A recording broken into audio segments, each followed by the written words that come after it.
സിറിയക്കെതിരായ ഉപരോധങ്ങൾ പിൻവലിച്ച് അമേരിക്ക.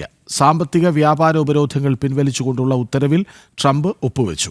സ്ഥാനഭ്രഷ്ടനാക്കപ്പെട്ട മുൻ president Bashar al അസദിനും IS-നുമെതിരായ ഉപരോധങ്ങൾ തുടരും. സിറിയൻ താൽക്കാലിക പ്രസിഡന്റ് അഹമ്മദ് അൽ-ഷാറയെ അന്താരാഷ്ട്ര ഭീകരനായി പ്രഖ്യാപിച്ച നടപടി അമേരിക്ക പുനഃപരിശോധിക്കും. സ്റ്റേറ്റ് സെക്രട്ടറി മാർക്കോ റൂബിയോയ്ക്ക് ഇക്കാര്യം പരിശോധിക്കാൻ ട്രംപ് നിർദ്ദേശം നൽകി. വിവരങ്ങളുമായി ഐസൻ ജോസഫ് ചേരുന്നു. ഐസൻ, പറയൂ.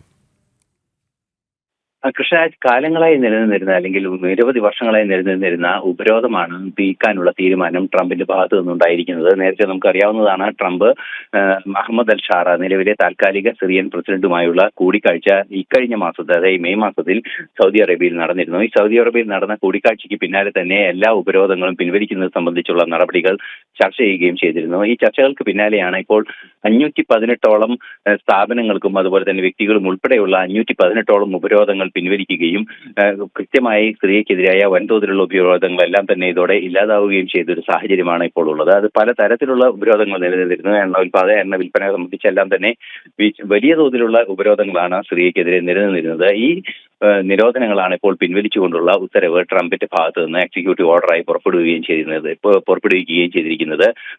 മേഖലയിലെ രാഷ്ട്രങ്ങളുമായുള്ള ബന്ധങ്ങൾ സുരക്ഷിതമായി തുടരുന്നതിനും ആ മേഖലയിലെ സംഘർഷാവസ്ഥ ഒഴിവാക്കുന്നതിനും വേണ്ടിയുള്ള നടപടികളുടെ ഭാഗമായാണ് ഈ ഉപരോധങ്ങൾ പിൻവലിക്കുന്നതെന്ന് വളരെ കൃത്യമായി തന്നെ ട്രംപിന്റെ വക്താവ് അറിയിക്കുകയും ചെയ്യുന്നുണ്ട്. മറ്റൊരു സുപ്രധാനമായ പ്രത്യേകത ഈ ഉത്തരവുമായി ബന്ധപ്പെട്ട് പരിശോധിക്കുമ്പോൾ ഉള്ളത്, നേരത്തെ ഉണ്ടായിരുന്ന ഭീകര സംഘടനയുടെ ഒരു പുതിയ രൂപമാണ് അഹമ്മദ് അൽ ഷാറയുടെ നിലവിലെ തെഹ്രീർ അൽ ഷം എന്ന് പറയുന്ന സംഘടന. ആ സംഘടനയെയും ഭീകര പട്ടികയിലും അതുപോലെ തന്നെ അഹമ്മദ് അൽ ഷാറയെയും ഭീകര പട്ടികയിൽ ഉൾപ്പെടുത്തിയിരുന്നു. ഈ രണ്ട് ഭീകര പട്ടികയിൽ ഉൾപ്പെടുത്തിയ സംഭവങ്ങളും കൃത്യമായി പുനഃപരിശോധനയ്ക്ക് വിധേയമാക്കണമെന്നൊരു നിർദ്ദേശവും മാർക്കോ റൂബിയോയ്ക്ക് ട്രംപ് നൽകിയിരിക്കുന്നു എന്നതാണ് ഏറെ പ്രാധാന്യത്തോടെ നോക്കിക്കാണേണ്ടത്. നേരത്തെ നമുക്കറിയാവുന്നതാണ്, അന്താരാഷ്ട്ര ഭീകരരായി പ്രഖ്യാപിച്ച അല്ലെങ്കിൽ അന്താരാഷ്ട്ര ടെററിസം സംവിധാനങ്ങളായി പ്രഖ്യാപിക്കപ്പെട്ട സംവിധാനങ്ങളെ ഒന്നും പെട്ടെന്ന് പിൻവലിക്കുന്ന ഒരു രീതി അമേരിക്കയുടെ ഭാഗത്തു നിന്നുണ്ടായിട്ടില്ല. പക്ഷേ സിറിയയുടെ കാര്യത്തിൽ ഇപ്പോൾ അത്തരത്തിലുള്ള ആ സാഹചര്യം കൂടി പിൻവലിക്കുന്നതിന് അല്ലെങ്കിൽ ഭീകരർ എന്ന രീതിയിലുള്ള പ്രഖ്യാപനത്തെ, സംഘടനയെയും അഹമ്മദ് അൽ ഷാറയെയും ഭീകരനായി പ്രഖ്യാപിച്ച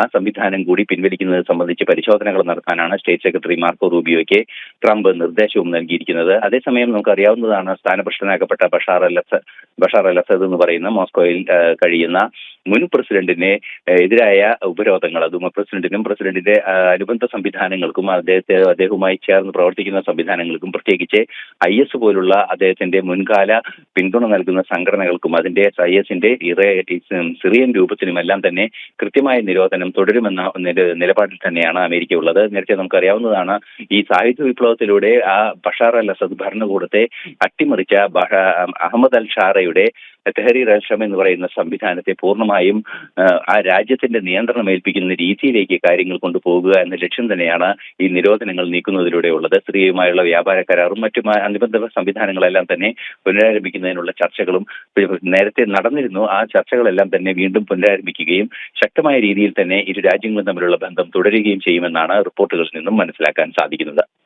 ശരി, സിറിയക്കെതിരായ ഉപരോധങ്ങൾ പിൻവലിക്കുകയാണ് അമേരിക്ക. വിവരങ്ങൾ നൽകുകയായിരുന്നു ഐസൻ ജോസ്.